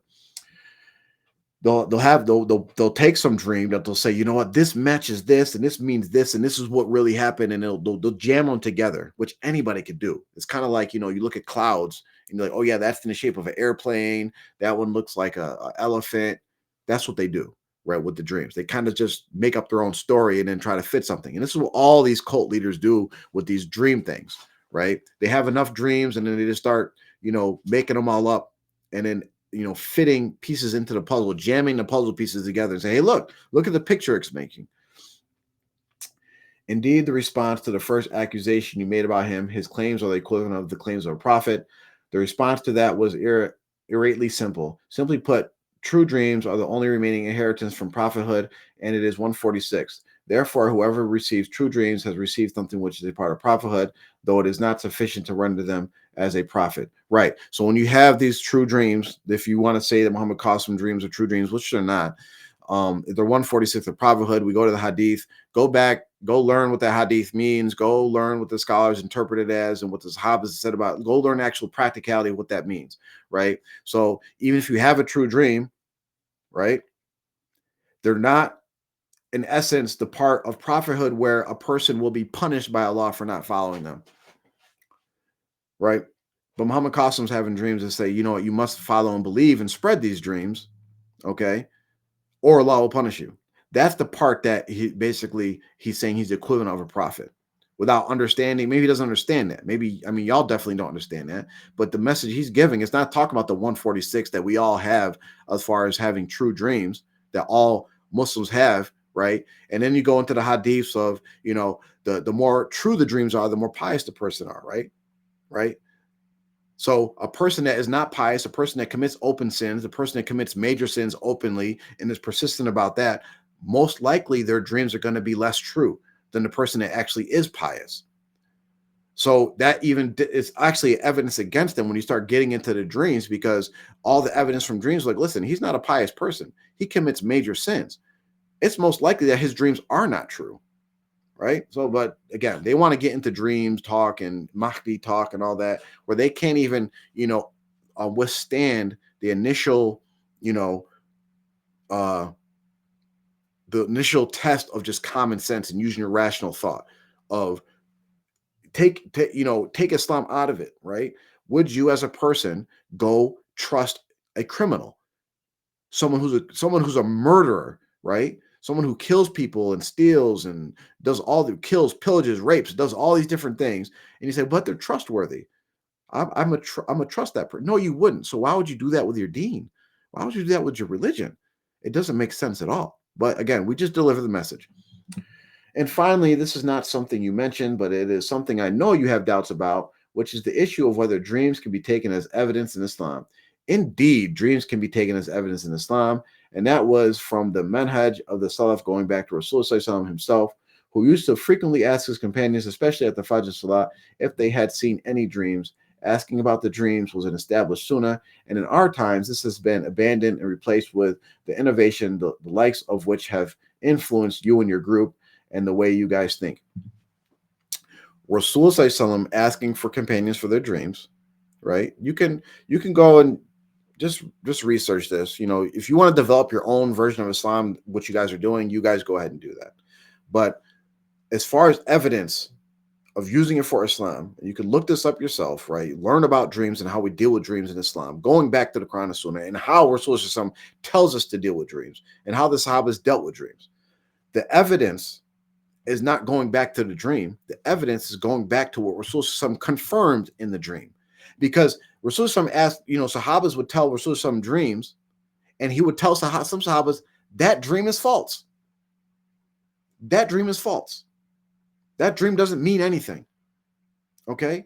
So the evidence is not from the dream itself. The evidence is from what Rasulullah confirmed. That's the evidence. What Rasulullah confirmed and said and approved. That's the evidence, not the dream in itself. Okay? That's why in Islam, when you have dreams, the etiquette is that if you want to get it interpreted and understand what it means, you go to a scholar, someone that knows the science of dream interpretation, that is a pious scholar that understands Islam, understands the Quran and Sunnah. There's all these requirements and different things that a scholar should have in order to be able to interpret dreams. You just don't have a dream like and decide yourself, someone who's unlearned, someone who doesn't pray, someone who commits major sins, like, no, I'm going to decide what this means, and I'm going to decide that it comes from Allah. No, because if he took his dreams, which they have done, they've taken these dreams and went to different scholars, and the scholars like, yeah, this guy's bogus. This guy's deluded. This guy has mental issues. This is what the scholars say. So that's the equivalent of the thing that you're bringing up, is that, you know, the Sahabas brought their dreams to their scholar at the time, which is Rasulullah, and he interpreted their dreams and confirmed what they mean. So to match that, y'all should take these dreams to a scholar, a real scholar, upon Ahl Sunnah wal Jama'ah, that understands dream interpretation. And what have so far the scholars, you know, the da'is, the known da'is, what have they said so far about Muhammad Qasim? He's delusional. He has mental issues. No one should follow him. No one should pay attention to him. His dreams are false. This is what they've said. That's the equivalent. So use your own evidence, use your own methodology, follow through with it. Just don't take pieces and then try to apply it just to, again, confirmation bias. This is what the people of innovation do. They only take things that actually fit their narrative. Okay. And as far as for your final question, if you have any good to share or engage with me in pertaining to Brother Muhammad Qasim, then I welcome it by all means. Otherwise, that will be all jazakallah khairan for your time. Then I say, okay, alhamdulillah, I got whatever you say. Like he wanted me to engage in that message, which is like it's pointless to engage in it because it's clear that he has his mind made up. And he's a full believer of Muhammad Qasim, which again, we go back to the beginning of the messages, he was disingenuous, right? He came under, he was trying to deceive me that he was something, but these things are obvious, and y'all watching this can see that it's obvious. So say, may Allah guide. So I say, alhamdulillah, may Allah guide you, and I pray you follow through on seeking proper guidance. So I'm like, I just hope you go seek education, because if you seek proper Islamic education, this stuff will become very clear to you very early.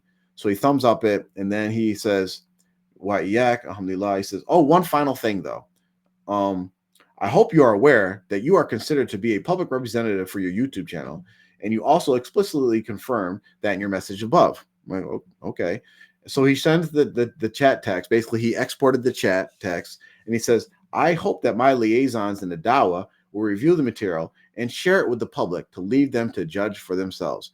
So he's like, I'm gonna put you publicly out there. I'm gonna put this chat out there because he thinks like he exposed me or whatever. Which I'm like happy to like, yeah, please share this conversation. Please do. I hope they do. Which they won't. I would if I was a betting man, I would bet that they won't share this. They won't share this conversation, right? Those people are actually afraid of me and us because they don't want to engage in people that actually can prove them wrong on these things, and people that have common sense and know some fundamental Islamic positions. Like, yeah, this stuff is nutty. This stuff is crazy. They'll see that. They'll either doctor it or only share certain portions of the conversation. They will never share or go through the whole conversation. They won't do that. Right. And he's like, Masalam. So he's like trying to like throw a jab, like, yeah, I got this all recorded and you're a public representative. I want you to share these messages. I'm so happy that you made it public because now I can make it public. Right. Now I can make it public because you're like, all right, this is public. Okay, cool. I would love to have these conversations publicly, but your cult people, they won't engage with us. They kick us out of your little talks, your videos. They don't answer our questions. They mute us and all these things. The same things that they try to accuse us of doing, which we didn't do, right? That's what they do, right? And this is what cults do, is they want to block any dissenting opinion. They don't want people to think openly. They want to be in echo chambers. They only want to hear from people that actually agree with them. That's what they want to hear from. And when you challenge them, right, when you push back a little bit, they can become very, very hostile. Very hostile. And this is the common trait of people of innovation. They become hostile and they start easily like declaring other people kafirs, cursing them, insulting them, and all these different things. This is common traits of people of innovation. And if you have common traits of people of innovation, you should step back and be like, wait, what's causing me to act this way? Right? What's causing me to act this way? And you see that, yeah, it's shaitan. This is all shaitan's misguidance. Okay. So he says that basically saying, I got a chat and I'm going to put it out there for our people to see and they're going to go over it and all that. And I say, oh, okay, masalama, alhamdulillah. So I say, Assalamu alaikum. By the way, you and your liaisons are always welcome to talk about these things live on our show. So I welcome, like, yeah, come talk to us. We can talk live on public, right? I'll even come to your platforms. It doesn't matter, right? And our show for the public to see and judge for themselves. Like, yeah, they could do that. We don't care. We're not hiding anything. However, I doubt that will happen since cult members avoid any public scrutiny of their beliefs. But if you have the courage, let me know and we can arrange a time. Right? So if you have the courage, let's have an open public conversation. Let the public decide for themselves. So he says, Walaikum salam wa rahmatullahi wa barakatuh, my guy. He says, my guy. Now you can tell he's getting like annoyed. My guy. Unfortunately, you're too late. I was actually willing to consider doing this earlier after our chat. However, I reached out to the brothers to share my chats with you. Not gonna lie, I was shocked at what they said they had to say about you guys. I'm actually shocked that you guys are so intentionally disingenuous, even when provided evidence, you just ignore it. Okay. Also, according to what I have with me here, you lied about Qasim not praying because I was informed that you guys were informed on a live show that Cosmo started praying, and you guys acknowledged it, saying, good for him. Okay. We said good for him that he started praying. That's fine if he started praying now. We want him to start praying. I hope he's regular in his 5 prayers, but we're talking about before that. You guys decided to follow him before he started praying, right? The fact that he started this dream stuff and all that while he was an open sinner, and y'all decided to follow him and determine that he's a truthful person, even though he's an open sinner, that's beside the point. We hope he starts praying. If he starts praying, he becomes sincere with Allah, and he's not praying just to try to show the people, right? Which is a form of shirk, by the way. But we don't know his intentions. We hope it's sincere and that he's praying for Allah's sake. We hope that's so, but it doesn't change what happened in the past and what it is. And it also doesn't change the fact that he actually still shaves his beard clean, right? There's actually difference of opinion on whether his prayer is accepted from a man who has a clean shaven beard. So, there's that as well. And he says, but yeah, after discussing this issue with them, I have been advised, right? So his leaders have been advised not to join the live platform with you guys since you're disingenuous and you prevent people from talking so much as I was willing for it earlier. You forfeited your opportunity. Whatever. It's not my opportunity. Whatever. See how Allah put your plot in this guidance. You wanted to take me on your live show to mock and humiliate me as you do with others. But Allah put your plots in misguidance. Believe whatever you wish, though. Whatever you say, man. Our plots, we want to have an open conversation, and they run from that. They don't want to have that. Remember, this is what cults do. Yeah, don't talk to them. Don't go on the show, right? They're gonna do all these different things. Yeah, you're gonna get exposed. You're gonna expose yourselves. This is what these people do. Better luck next time, chum. May Allah guide you, estranged people. So the ones that follow the Ummah, the majority of the Ummah, that follow the scholars, that follow the Salaf, that follow the Quran and Sunnah, that aren't on this fridge group that are saying like this random Pakistani guy who's an open sinner, doesn't pray and shaves his beard is the Mahdi, and I'm going to follow him and put my belief in his dreams. We're the estranged people. Okay. Just think about those statements. I said, as expected, because I knew they're not going to take me up on it. I'll send you the link when I cover the video or when I cover the convo in a future video. I wish you the best. So I let him know, like, I'm going to cover this in a future video, right? You opened up the door that we can make this public, so I'm going to make it public, okay? And I say, is Suleiman your real name? Because I was trying to see like if this was a burner account, like because he had a name under there, and he says, you got to be joking, ha ha ha. Why would I be joking? What's the joke? Go ahead, by all means, expose yourself to the public. So allegedly through this video, I'm exposing myself to the public, so that's fine. And he says, yes, his name's Suleiman Noor Qazi. Remember it well. So right there, I know that he's probably Pakistani or Indian because of how he spelled Qadi, right? And he says, remember it well. And this is how like a lot of these people talk. I say, I probably won't remember, but Shukran, I'm pretty bad with names, so I probably won't remember his name. Anyways, and I deal with a lot of people, so I can't remember everybody's names. Anyways, here is what will happen. He says, now you can tell he's getting hostile because now he's upset that I'm actually going to cover this publicly on, what I'm doing right now. He's mad. He's mad at the idea of me covering this conversation publicly. You could tell by his change in demeanor, the way that he responds in his messages. He says, you will attempt to make the video. You'll realize how much of a fool you look when you either can't respond to certain things that I said, or you start skipping over large sections of my messages.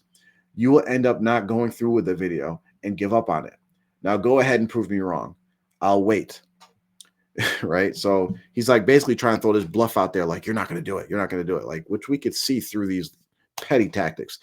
These like tactics work in certain cultures and circles, but they actually don't work with other cultures and stuff. So just keep that in mind when you guys try these things. And as far as like skipping large, again, when I deal with these people, there's text etiquette. You don't write like whole essays in a text and think that someone's going to respond with a whole essay in a text. If you want to have that type of dialogue, you have a phone conversation or a video. That's why I said you can come on our show. We can have a conversation, right? Then we can respond to each other's points and all that. But I'm not going to sit there and respond to all your rabbit holes when you've proven that you can't accept evidence. you're not going to accept any evidence that doesn't agree to what you already believe. And I'm not going to waste my time going down and getting all these different things, responding to every single one of your points, because you're actually just looking to debate.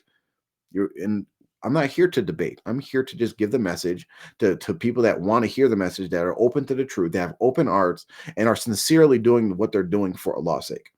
Okay, they want to follow the Quran and Sunnah. If you don't want to follow the Quran and Sunnah, you don't want to follow common sense, you don't want to be rational, then there's nothing I can do for you. And so I tell him, "Will do." Have a good day. He says, "You forgot to say inshallah." Right? He doesn't know when I'm typing "will do." He doesn't know what I'm saying. As far as like inshallah, he doesn't know. Right? Again, he doesn't know my intentions. So I say, "You mean you didn't?" And this I'm just kind of like poking him, just because it's kind of silly at this point. "You mean you didn't text inshallah?" That's what he should have put. And I said, "Will you be able to answer some background questions about yourself so I can provide them on the video?" So I'm looking for background information because it's cult members have, like I mentioned earlier, cult members have certain qualities and characteristics, right? They come from a certain demographic. There's certain traits that are in common with a lot of different type of cult members, and even across different groups. So I'm trying to gather that because, we notice a lot with the dream cult people that they tend to be people that are uneducated, whether it's secularly and especially Islamically. Like they never received any formal Islamic training from like an accredited known source, right? They're like self-taught and all that. They're usually younger and or unmarried, right? Which means like they don't have really much going on. So like it creates a mindset. They're looking for something more within what they have in their lives. And long story short, Islam is not sufficient for them. So they're looking for something to make themselves feel special. And this is why they get engulfed in these cult-like mindsets. They think they found something special that's going to make them feel special or separate them from regular Muslims, right? So I asked him what his nationality was, ethnicity, age, marital status, secular education, Islamic education. Right here when I asked this question, I'm like, I already know he's British, UK. I believe that he was Indian or Pakistani. Okay. I believe like he's probably young, right? But not too young. He's probably a grown man, 20s, 30s, but probably not married. I was also, he probably doesn't have much of a secular education. And he definitely doesn't have like sound Islamic education, right? That's what I was like. I would bet that. That's what I'm thinking. Like this is probably what he is, and this is what it turns out to be. He says that regarding the inshallah statement, and he said, "This is some next level joke. Imagine asking someone for these as if it matters, even though you didn't have any argument to make in the first place. But sure, I'll humor you. Nationality, British or English? Boom, I got that one right. Ethnicity, Pakistani. Boom, got that right. Age, 25. Boom, got that right. Marital status, single. Got that right. Secular education, up to A levels of mathematics, further mathematics, and physics. Also, AS level in chemistry." I'm going to Google real quick what does AS level mean because I have no idea what that was. S level, UK meaning. Okay, I don't know what that means. A level. What does A level mean? What does A level mean in education? Advanced level. I don't know if that's university or whatever. It doesn't really matter. So he does have some kind of education, I guess, in mathematics and physics. Okay. In Islamic education, mostly self-taught. So boom, right on the money with that as well. So he said, "Have fun." So I just explained to him, I was like, the information is beneficial to our viewers because we can point out these common traits and qualities that cult members have. And then I say, "Shukran," and FYI, I predicted most of this. Also, it seems that you are very agitated about me making a video of our text conversation. Why is that? So I'm like, "Why are you agitated about this?" And he said, "That's just made up nonsense, but sure, whatever you say." And then he says, "LOL, yes, because you do basis assumption and suspicion. I could have been anyone from anywhere, but you had preconceived notions about me. Anyway, I digress." This is another one of your jokes. This time not very funny. "I don't see what makes you think I am very agitated about you making a video about me. I'm in fact finding this hilarious and waiting earnestly for you to make it. I find it funny also how you asked for my personal information, even my marital status, under the pretext the info is beneficial to the viewers. You could fool me into believing pigs are flying easier than you could fool me with the fake pretext. Well, maybe if I had a dream that pigs were flying, you'd probably believe me, right? Maybe then. There is a certain demographic that typically, and I say there's a certain demographic that typically fall victim to cults. Sharing this information will help others recognize the pattern. So I explained to him like how it's beneficial. And he says, so now justifying asabiya under sociology. Got it. Whatever that means. I don't know. Then it was like, okay, he's just saying like this, and that's what they do. They try to show off like with terminology. I could go look up asabiya. I don't ever heard that term before. Um, but it's like irrelevant. I was like, whatever you say, like doesn't whatever you say, either accept my definition or accept my explanation or not. It doesn't really matter. And nice one to his own comment. I say you just confirm that you fit the demographic. People of innovation have common traits and behaviors. I will point this out in the video. Also, would you be willing to have a conversation via recorded phone or video call? And he says, would love to see your evidence of me being from the people of innovation. That's going to surely be entertaining. Again, you're part of the people of innovation because you're part of the dream cult, which is innovation, right? Where in the history of Islam, where in the Quran and Sunnah, does Rasulullah say, the Mahdi is going to have dreams and true dreams, and he's going to be from Pakistan, and you got to follow him, believe him, and spread the dreams. So since that's not from the Quran and Sunnah, and you're doing it, and you think you're getting blessings for it, so this is like an act of worship for you, this is innovation, okay? And again, I was only pointing out that you share common characteristics of the known people of innovation, which is not a good thing to be in, okay? And he says, nah, about the phone call, that was forfeited after I was advised not to engage with you guys in that sincere disingenuous. I would have earlier, but I didn't know how bad it was until now. Anyways, all this is boring. I'd be willing for a phone conversation for one thing and one thing only. And this is where it gets deep, and this is where they always go. So I just say, got it. Just an FYI, if you ever start to wake up and recognize the false path you are following, we will always be here, it's misspelled here, to help you out if you want. When the video is finished, remember that it is done to guide you and others. The goal is to help guide you away from the falsehood of Muhammad Qasim. But all we can do is deliver the message. It is up to Allah to put the guidance in your heart. Masalama. He says, mubahala between myself and each and every single one of you guys. So he wants to do mubahala with us and everybody in R2F. Look how easy they're willing to curse Muslims. Like it's really sad. It's dangerous too. And I said, we could do a phone call, but I will have to record it. I said, all of us invoking the curse of Allah upon the liars. And he says, yeah, sure, but it'll be like 2 minutes tops, and you have to publish it. So this, I was like, because I sent a message about recording it before I read the Mubahala thing. And I'm like, are you calling for Mubahala against other Muslims? Right, which is not good etiquette. And he says, agreed. And he says, yeah, I'm calling for Mubahala against you, me and all the R2F people. Why not? And before you, Mubahala is only for the kuffar, which, I said, first, go learn your religion before calling for Mubahalas. You will learn that this is not appropriate. I do not wish for the curse of Allah upon you. I wish for you to be guided. So, like, even if I could, like, confirm that, like, this dude's a liar, right? I'm not going to do Mubahala. I don't want him to be cursed. I want Allah to forgive him. Allah to guide him. Why would I want to curse upon him? What?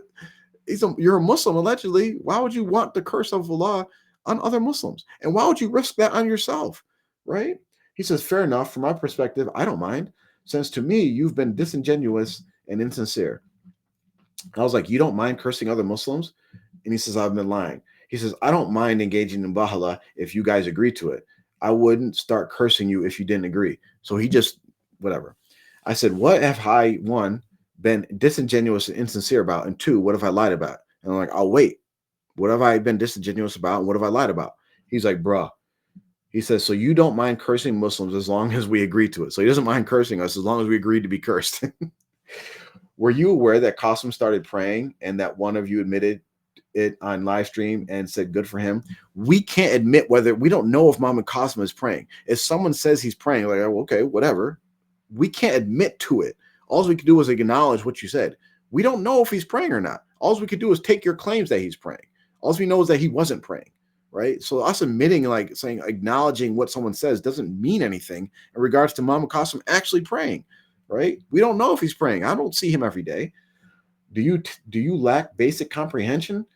I would engage in mubahala if it's worth it to me, even though I tend to have the same opinion as you, to not invoke curses on Muslims who are ignorant. So he said he's a self-learned guy, and I'm the ignorant one. But in your guys' case, you guys have had a lot of chances and have been approached by the brothers, and you would not so much as let them talk. The same old claim. I say, so you mean he stopped praying? In order to start praying, you have to stop praying. We have only said that Muhammad Qasim has abandoned and neglected prayer. We never said he stopped praying totally. And to this day, I'm not aware of anything that the Dream Call has published confirming that Muhammad Qasim has established prayer. Where have they published anything that says, oh yeah, he prays 5 times a day now, every day, he doesn't miss a prayer? We only are aware that they recorded him praying at a function. And I was like, how is Mubahala worth it to you? How does it? It's not worth it to you, right? He said, this is false and has been addressed already. So I say, this is false and addressed already on our channel. In fact, there's the other way around. We approached them. They blocked us from their content and told their cult followers not to engage with us, just like they told him, don't engage with them. But you can believe them if you want. I'm not too concerned with proving anything, just giving the info, take it or leave it. He says, if a person or a Muslim repeatedly persists in arguing from falsehood to the point that they are becoming corrupt because of it, then I want to engage in mubahala to end the argument and to let Allah make it clear and open who the liars are.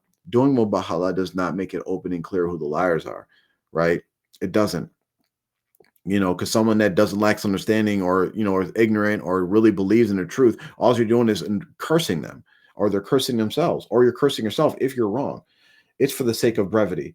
To end an argument, all you do is end the argument. Stop talking, right? Like I gave salams. So okay, we're done. Let's move on. I didn't have to do mubahala on him. He says, so you wanted to. So I was like, you want to do mubahala, record it and publish it for the sake of brevity to end the argument? Contradictory, right?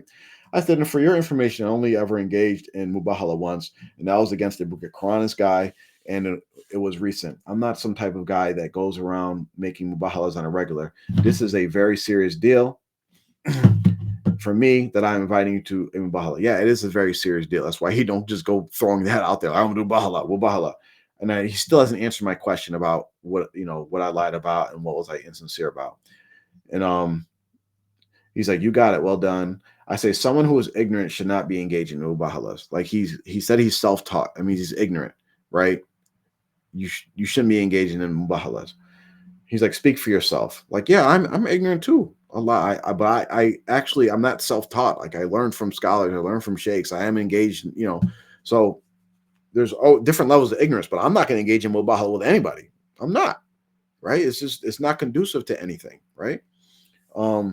Only the scholars, people that have the knowledge and have the qualifications, should be engaging in mubahalas. Especially, you don't engage in mubahalas with Muslims. You don't want the curse of Allah on other Muslims. I was like, still waiting for his, how I lied and all that.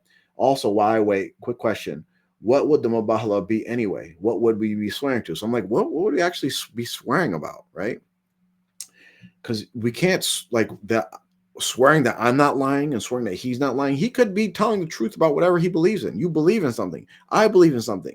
That's just the truth, right? So I'm like, what do you actually want to swear to Allah and invoke the curse on yourself for? Like, what are you doing? He says, whatever. As for being disingenuous and insincere, I leave that to Allah to judge the secrets of your heart. I made opinions while interacting with you, but I can only understand to a certain extent. The rest of Allah knows. Again, going back to matters of the heart, he acknowledges that only Allah knows what's in the heart. Allah only knows intentions. It's tiring. But as for lying, I retract that until and unless I have something tangible to provide. So, but alhamdulillah, I give him credit. He actually retracted what he's saying, right? Because he has no evidence to prove it. He doesn't. There's nothing showing that I've been insincere or been lying, right? So he insulted me because he's in his feelings about me making this public, which he shouldn't be, because he's the one that basically said he's going to send it to his people, and he made it public by sending it to his cult people. And I was like, he said, regarding the issue of Muhammad Qasim and each of our opinions about him. So you don't do mubahala about your opinions, right? I'm not going to do mubahala about opinions.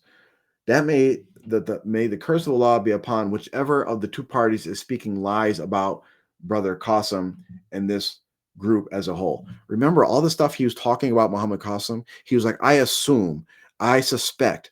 All his assumption about Muhammad Qasim, they're all his assumptions, right? And he's willing to do mubahala on his assumptions, on his opinions. It's a very scary thing. So I say, now do you see why it appears that you have become agitated ever since I mentioned publishing this convo? You have become hostile, hurling insults, making false claims, etc. I was like, so you acknowledge that your belief in Muhammad Qasim is an opinion, right? It's an opinion, not a fact. And he says, sure, but your hypothesis about my agitation being because of your mention of publishing it is also weak, and the evidence for it is anecdotal. It was coincidental, and because I got bored after writing long, respectful messages last night, and I started to find your approach to this matter more and more foolish and humorous. And also, you misunderstood me and my emotional disposition, as do most people. Right? He's developing this profile.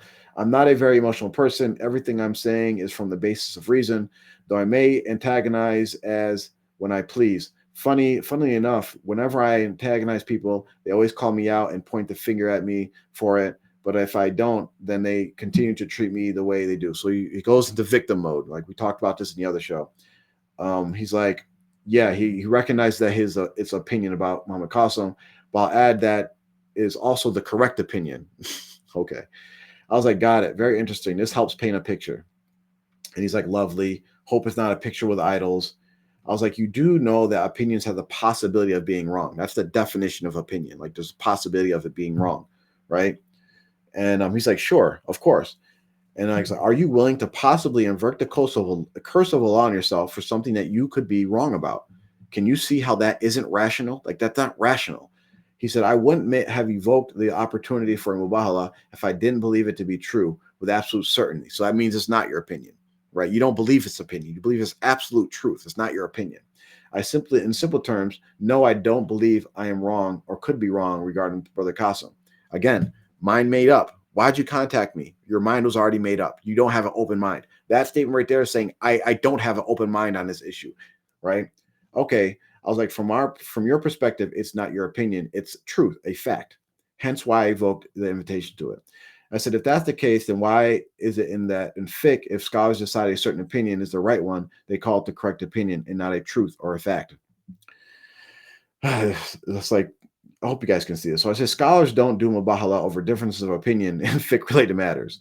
I was like, that's a red herring in respect to my last message. And in general, that's unverifiable, to be honest. I was like, for you to be willing to invoke the curse of Allah upon yourself, you would have to believe that your position is the absolute truth with no chance of being wrong. And he's like, yes. I was like, okay, stay on task. Like I did with the Quranist guy, a hadith rejector who claimed hadiths are false. So I took mubahala with him over that. Should I have been uncertain about his hadith being true or real?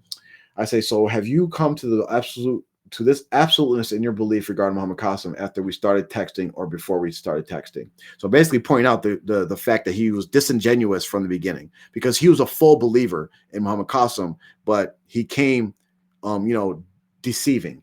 And then, just to wrap this up, and I'm not going to go through everything, I'd say, so, he has his questions. Y'all could read it and pause it, right? Then I have my message. We're basically saying it was disingenuous how he contacted me. So he accused me of being disingenuous and insincere when it was actually him who was disingenuous and insincere. And again, if you want to read these messages, just pause the video and read my responses. He gets into intentions. Like it's okay to be insincere and to deceive people as long as you have intentions, right? He talks about Salata Istikara, and he's like, he had his mind made up, but he made Salata Istikara, which is not the etiquette of making Salata Istikara. And again, you can just read these messages. I'm just going to keep scrolling, and you can just pause the video, and I'm just going to get to my last message, right? And he leaves a lot of different messages, and you can, see how these people deal, and they can't deal with rational thought. They can't deal with, common sense. They can't deal with evidence that goes against what they believe. And they do a lot of things that are really irrational. Like this guy was willing to, risk invoking the curse of Allah on himself, right?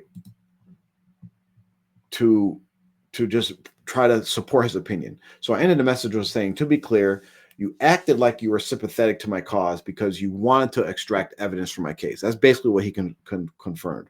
You can classify it however you wish, but it is clear that this is deceit. failed to see at that because I already knew what he was doing from the very beginning. Just an FYI, I've been doing this a long time, and from the beginning, I highly respected you. I highly suspected you of not being truthful with your position. This is what cult members do all the time. They initially contact me acting like they want more info, like they aren't cult members, et cetera, but their main intent is to argue, fish for information, justify their preconceived beliefs, et cetera, et cetera. You did all that for no reason because I would respond the same whether you are a believer in Muhammad Qasim or not. I don't believe I have insulted you, disrespected you, and have not been hostile towards you. You cannot say the same. If I have, I apologize, and this was not my intent. You asked for information and I gave it to you. You asked me questions and I answered them. You asked for evidence and I gave it to you. You claim that I primarily asked you questions, which is false. Maybe you should go back and read the chat history. Some things you should consider for yourself. One, why do you feel the need to be deceitful? Two, if you are convinced that Muhammad Qasim is the truth, then why feel the need to contact someone who you know is convinced that he is false?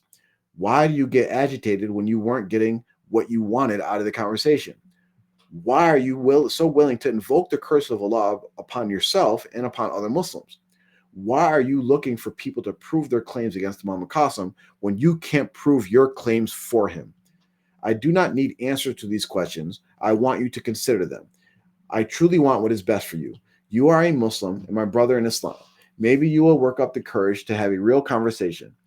It can be private. I won't publish it unless you violate the trust, but I will have to record it. If you start having doubts about Muhammad Qasim, don't ignore them. Allah willed that you contact me for a reason. Hopefully, we both benefit from this. I'll let you know when I get to the video. Have a nice day. And I bet he probably blocked me because the cult people probably said, block him, don't deal with him, right? Because that's what cults do. So I hope you guys benefited from this video. So if you have any questions, send us an email to emailr2f@gmail.com, or you can contact us. And alhamdulillahi rabbil alameen. Assalatu wassalamu ala rasulullah. Assalamu alaikum wa rahmatullahi wa barakatuh.